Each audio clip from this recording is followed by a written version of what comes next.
35 years after being dumped like trash as a baby, she found out she knew her birth mother all along.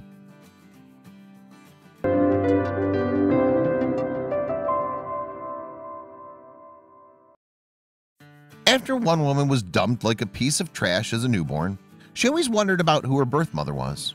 Moreover, she wanted to know how someone could do that to a tiny baby. When she finally found her biological mom, though, she realized that she'd actually known her for a long time. Janet Barnicoat had an unusual start to life. That's because in 1981, and shortly after she was born, her mother abandoned her by a dumpster down a back alley in Lawndale, California. The new mom had swathed her daughter in a towel and placed her inside a paper bag, all while the baby's umbilical cord was still joined to her little body. Luckily for Barnicoat, a woman had been cycling down the alleyway on her way to a local store, and as she rode her bike by the dumpster, she heard what she thought was a cat. However, when she investigated and peered inside the paper bag, to her astonishment, she found a newborn baby instead. The woman handed the baby over to authorities, and eventually a couple adopted her. Her new home was also in California, but about 100 miles from the alley and its dumpster. And after her adoption, young Janet enjoyed a pretty normal childhood. However, after Barnicoat had reached her teen years, she learned the truth about her past, and she found herself asking questions. "I got really mad and angry at my birth mother," she revealed to the ABC News program 2020 in 2016. "I held on to that for quite a long time." Throughout the years, Barnicoat often wondered who her parents were and if she had any brothers or sisters. But eventually, she felt she had to put those thoughts to the back of her mind and continue with her life. Subsequently, she entered the Navy and teamed up with her adoptive father as a partner in his barbershop business. Furthermore, Barnicoat went on to have 5 children of her own. And after establishing her own family, the fact that her own mother had abandoned her like trash made even less sense to her.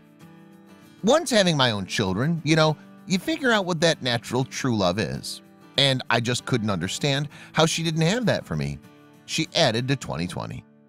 So Barnicoat finally decided she needed some answers and began to do some digging into her past.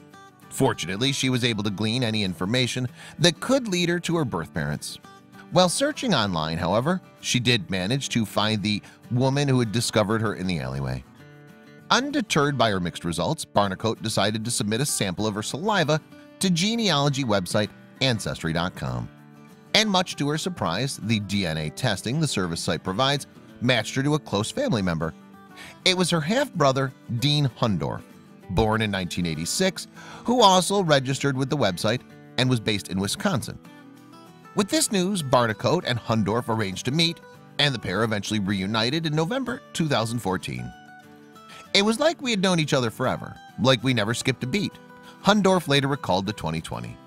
Meanwhile, Barnicoat added, "It was a brother hug, and going 30 years without having any siblings, it was nice to have that connection and that bond." Moreover, after the two struck up conversation, Barnicoat learned that Hundorf was also abandoned as a newborn.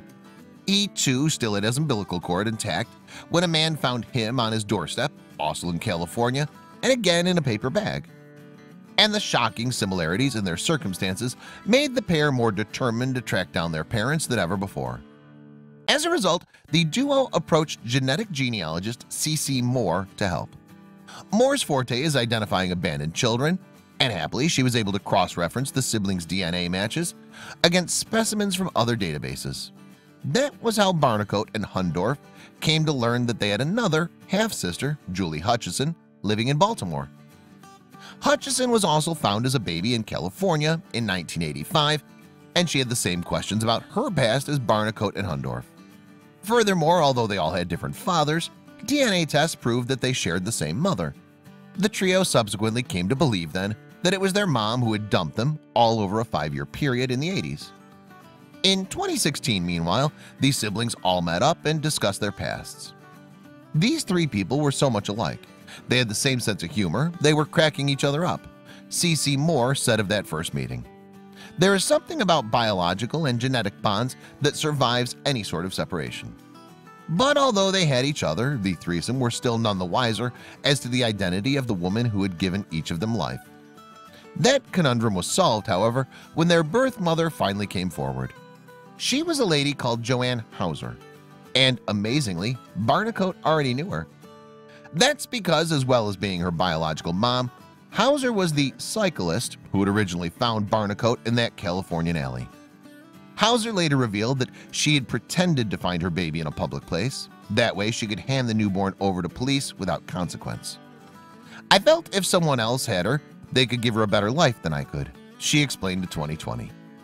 At the time of Barnicoat's birth, Hauser already had 2 children from a failed marriage and was living on welfare and found herself unable to cope with an additional baby. It may not have helped either that she was deep in a party lifestyle back then. Then, after abandoning Barnicoat, Hauser fell pregnant twice more, with Hutchison and then Hundorf, each to different fathers. Both times she felt unable to look after another baby, so she dumped them both somewhere she was confident someone would find them safe. But despite her actions, Hauser said that she had loved and thought about her babies every single day since. And after discovering their kinship, the 3 siblings are starting to get to know each other. Meanwhile, both Barnicoat and Hutchison have tracked down their biological fathers. Hundorf, however, is still looking for his. Perhaps most amazingly of all, though, none of them feel any animosity towards Hauser. She did us a favor. Barnicoat told CBS Los Angeles in 2016. "All 3 of us had amazing families."